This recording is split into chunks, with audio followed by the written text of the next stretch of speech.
to give a quick demo of my project ingestion API. The main purpose of this project is to provide a REST API for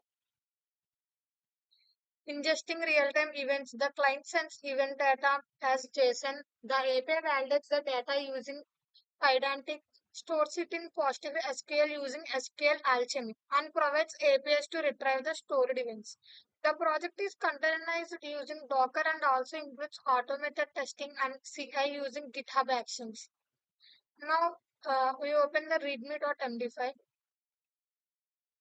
This contains the project documentation, architecture, setup instructions, API endpoints, example requests and responses, and testing instructions. The main flow of the application is client, fast API, pedantic validation, SQL Alchemy, PostgreSQL. The API provides three main operations: health checking, creating events, and retrieving events. Now we open the env.example file.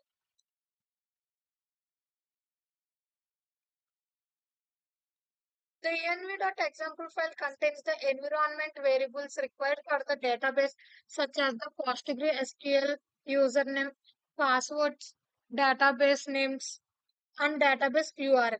The actual environment file is kept separate from the source code and .gitignore prevents sensitive configuration and generated files from being committed. Now we open the requirements.txt file. The requirement.txt contains the project dependencies. The main technologies are Fast API and Unicon for the API server, Pydantic for validation, SQL Alchemy and PyScope 2 for PostgreSQL database actions, and PyTest and HTTPX for testing.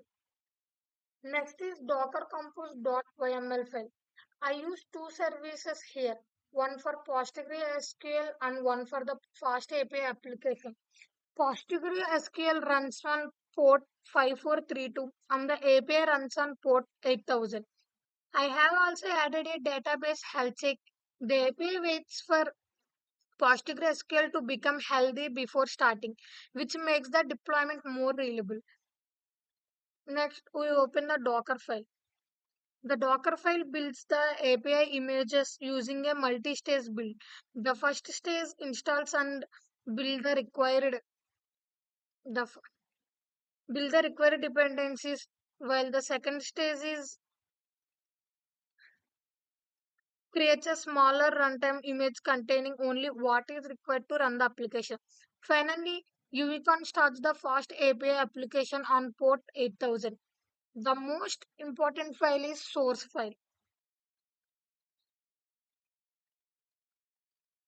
Source.app.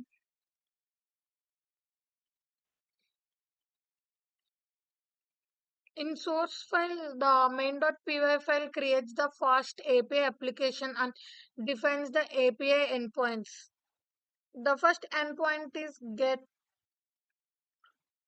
or help. It executes a simple database query to verify that the API can actually communicate with PostgreSQL. The second endpoint is post events. It receives an event, validates it using the Pydantic schema, and sends it to the CRUD layer for database insertion. If the event ID is already exists, the API returns a 400 bad request instead of creating a duplicate. The third endpoint is get event.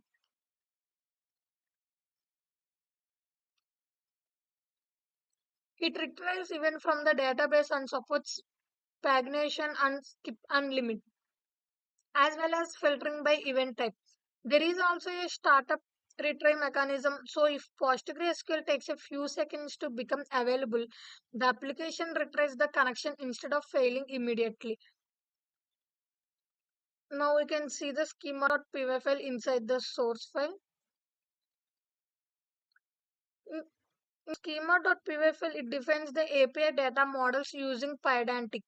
Event creates define what the client is allowed to send. Event type is required and the play payload must be a JSON project. If the client does not provide an event ID or timestamp, they are automatically generated. Event response defines the structure written by the API and uses pydantics from attributes configuration to work directly with the SQL Alchemy projects. Next, we can see the models.py file. It defines the database structures using SQL Alchemy ORM. The main table is the events table. It contains an internal UUID primary key, a unique event ID, an event type, timestamp, and the event payload. One important design decision is using PostgreSQL JSON for the payload. This allows different types of event data to be stored flexibly without creating a separate column for every possible field. The event ID and event type are also indexed for efficient searching. Now we can open the database.py file. Yeah, in database.py, it handles the database connection. It creates the SQL Alchemy ingestion factory using the database URL environment variable. It also defines the SQ Alchemy base class that is used by our database models. There is a support for SQLite during testing while PostgreSQL is used in the actual application. Um, Now open the crud.py file. It contains the actual database operations. Create event creates a new event. Here it is the create event.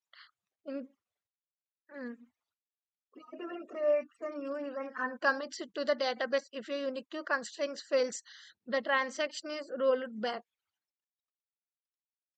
The next one is get events.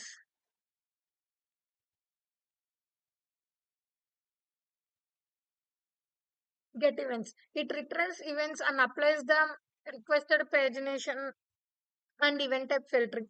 Keeping these database operations separate from main.py makes the application cleaner and easier to maintain. Now we can see the test folder. The test folder contains the automated test suites confist.py. It creates an in-memory SQLite database for testing and overrides the application's database dependency. This means the test does not require a real PostgreSQL server. The next one is testmodels.py. It tests pedantic validation, UUID generation, timestamp generation, and response mapping. The next file is testapi.py file. Uh, the testapi.py tests the actual API endpoints, including the health check, successful event creation, automatic defaults, invalid input, duplicate event IDs, pagination, and event type filtering. Now we open the CI file.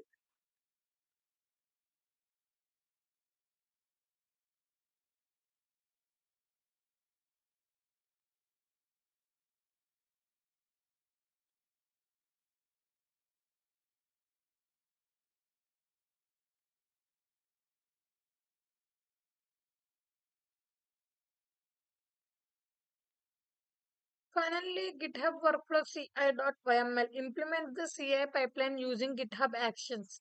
Whenever code is pushed to the main branch or a pull request is created, it sets up Python, installs the dependencies, runs the complete PyTest suite with coverage, and builds the Docker image. So the project automatically verifies both the application test and the Docker build.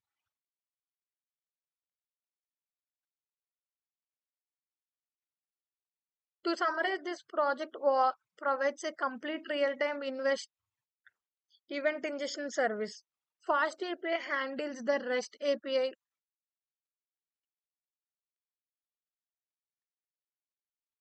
Pydantic validates incoming data. SQL Alchemy manage database operations.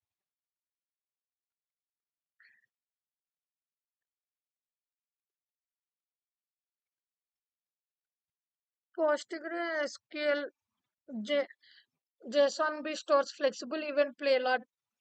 Docker handles deployment and PyTest with GitHub Actions provide automated testing and CI.